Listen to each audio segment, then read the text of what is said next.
Thank you all so much. Rashida, I'm going to put you in the hot seat first, having gone first, but also I'd like you to talk us through, first of all, what we mean by responsible technology here at Doteveryone UK and how we think that sort of resonates in wider society or not. We've got a lawyer, we've got a teacher, we've got an entrepreneur who are going to interpret that in really different ways, and I felt that was so apparent in how you all spoke.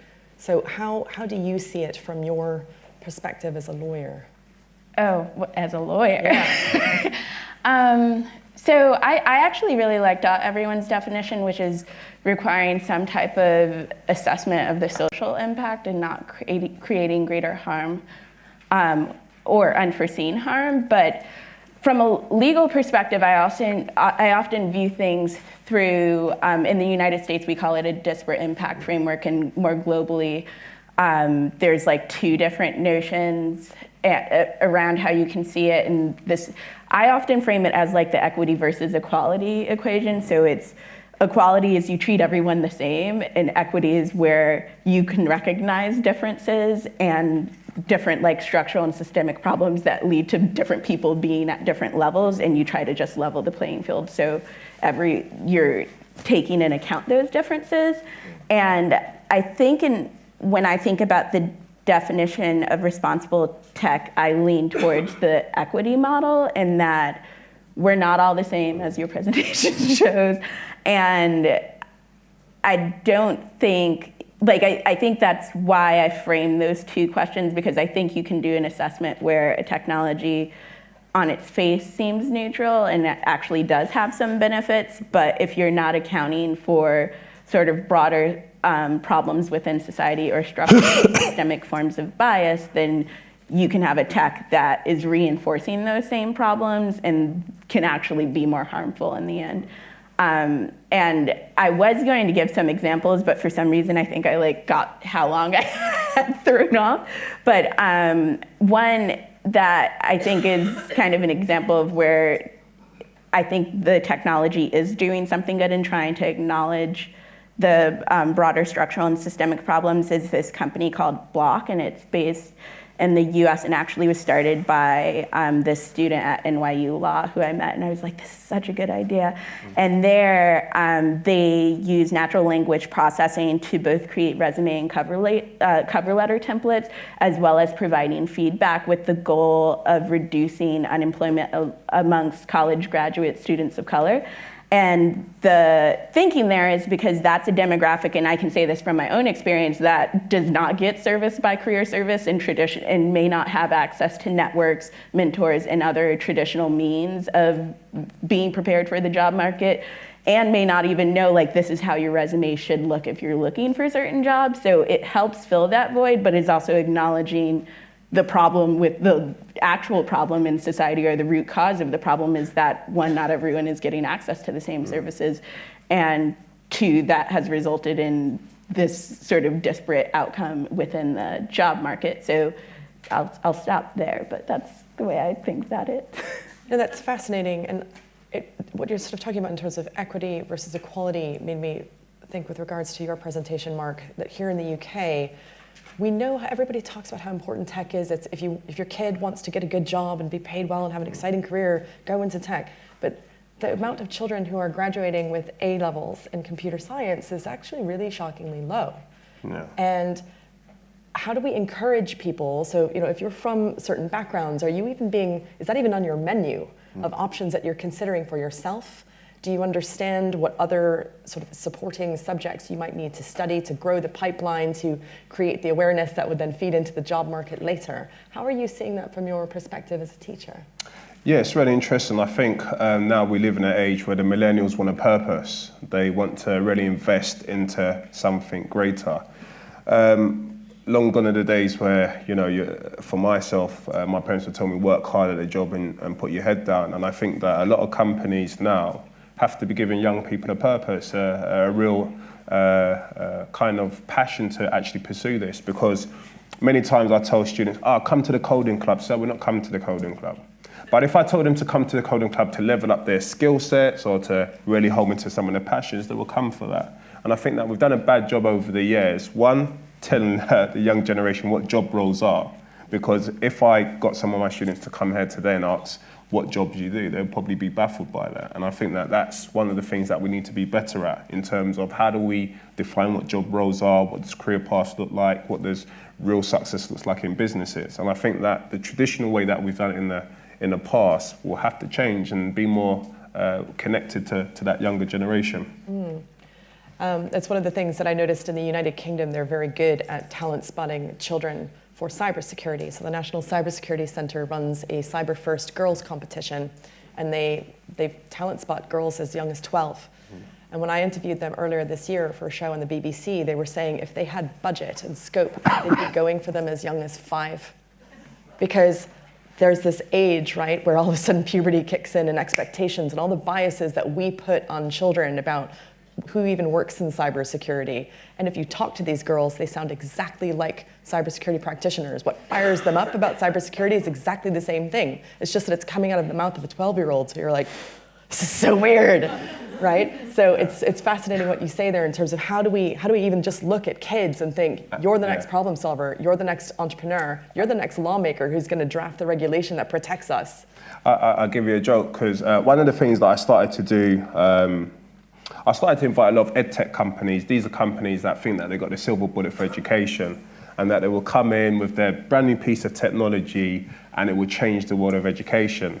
And after inviting 10 in, they were all soul destroyed because they thought they had this golden silver bullet to kind of change education. But the students said, this is rubbish, it doesn't work, it was malfunctioning and so on. And I think that it was funny because with the edtechs, they were all about, we need to get 1 million young people on the platform, we need to get a return of investment. And the students, all they wanted was a great experience on the actual tools that they're actually using. And I think that when we look at the bigger, wider ecosystem of technology, is it profit-driven? Is it purpose-driven? Is it really impacting the lives of the communities they're trying to serve? And is it reflective of the communities they're trying to serve too?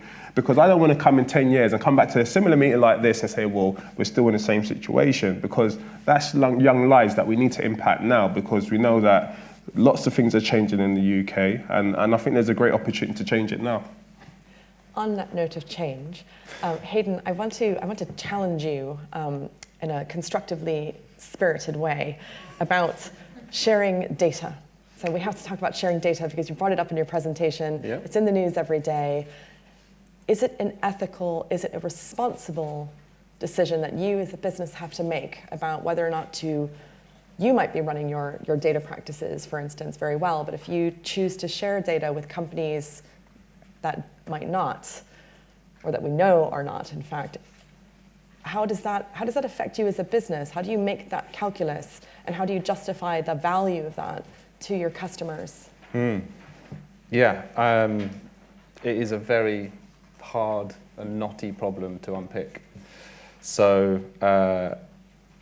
one of the things that we do, and I think this, by the way, I'm going to say this, but I think this could be open to misinterpretation. So please bear with me. So we have what we think is a virtuous purpose as a company. So we think addressing the largest existential problem that we have as a planet, which is climate change. Yep.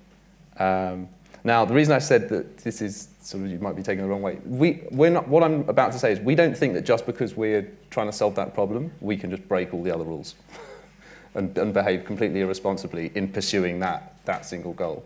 But it is a thing that we do think about when we're thinking about whether or not how to balance the different stakeholders, because they are different stakeholders. You have I find this framework quite helpful within the B Corp assessment. You know, there's many different things you can be to be responsible, and there will be certain trade-offs that you make at different times.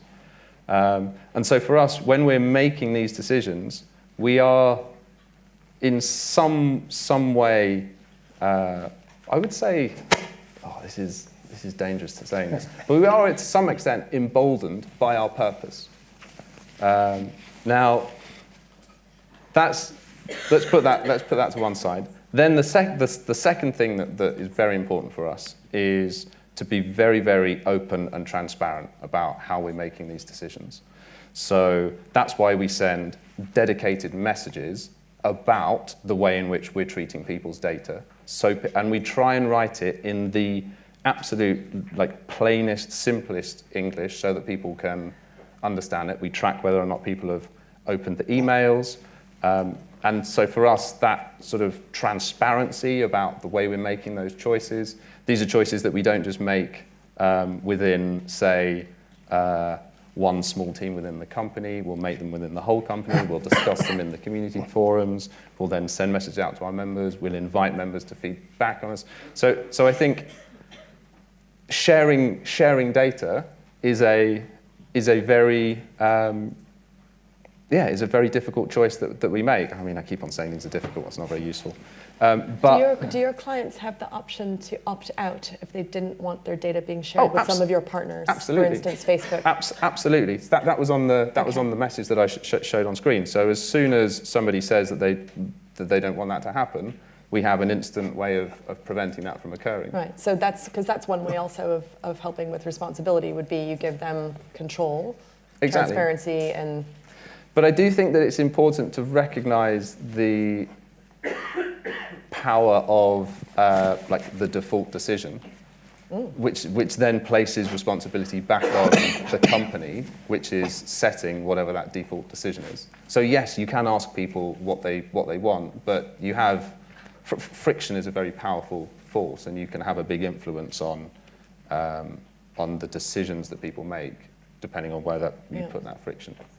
So we've got a wrap-up call within 5 minutes. So I guess what would be fun, I think, for the three of you would be if you could make one change. If we come back in 5 to 10 years' time and we're on this stage together, if there's one change that you could each see realized to make technology more responsible, what would your dream change be?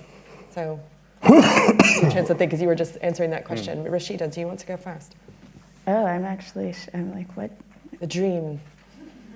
Well, it's hard to narrow to one change because I think we're at a point that we need about 100 changes. I wish tech companies would adopt a form of like the Hippocratic Oath of do no harm, and then actually having legal ramifications tied to that. Because like I will admit it, I have more of a cynical view in that I don't think a lot of people are motivated to make the right decisions because there's so many there's too many benefits to the alternative.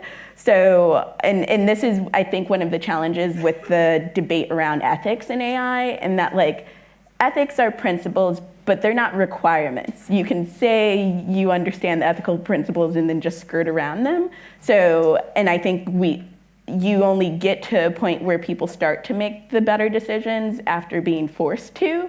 So I guess maybe, as the lawyer is saying, more policy requirements that create consequences for failure to make responsible decisions. I love it. So Hippocratic Oath for tech, backed up by laws and regulation that have real teeth and consequences. Meaty, excellent. Mark? Apart from getting rid of my flu. Yes, you and rude health in 5 to 10 years. I'd just like to see more representation on the senior boards, more women, ethnic minorities, people from underrepresented groups in terms of LGBT and disabilities and so on.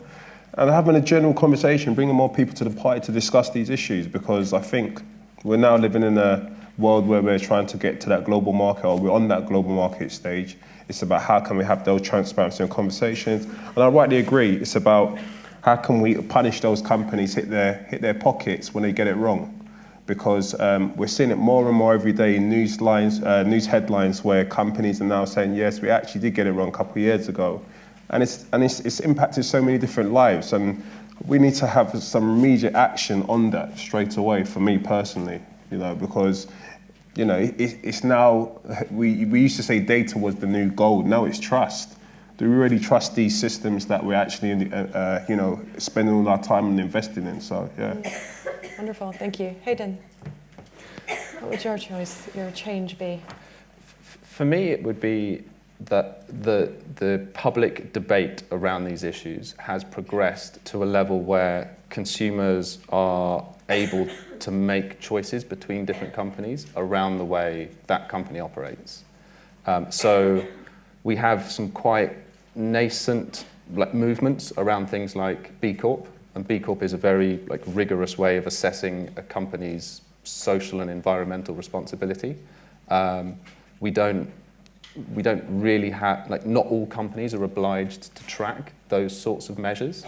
And I think that, as a company, you're responsible for submitting your financial accounts to Companies House. I don't see why, as a society, companies couldn't be responsible for submitting information around their societal impact as well as their financial impact, and then that information can be shared amongst consumers, and consumers can make an informed choice about the type of companies that they work with. So very similar to this trust point that you mentioned, but I think that in 10 years' time, if we were to have well understood and well known measures for companies and organizations along that dimension, I think that would be a very positive thing. Wonderful. Well, all that remains is to thank our panel for a great presentation. Thank you. Thank you very much.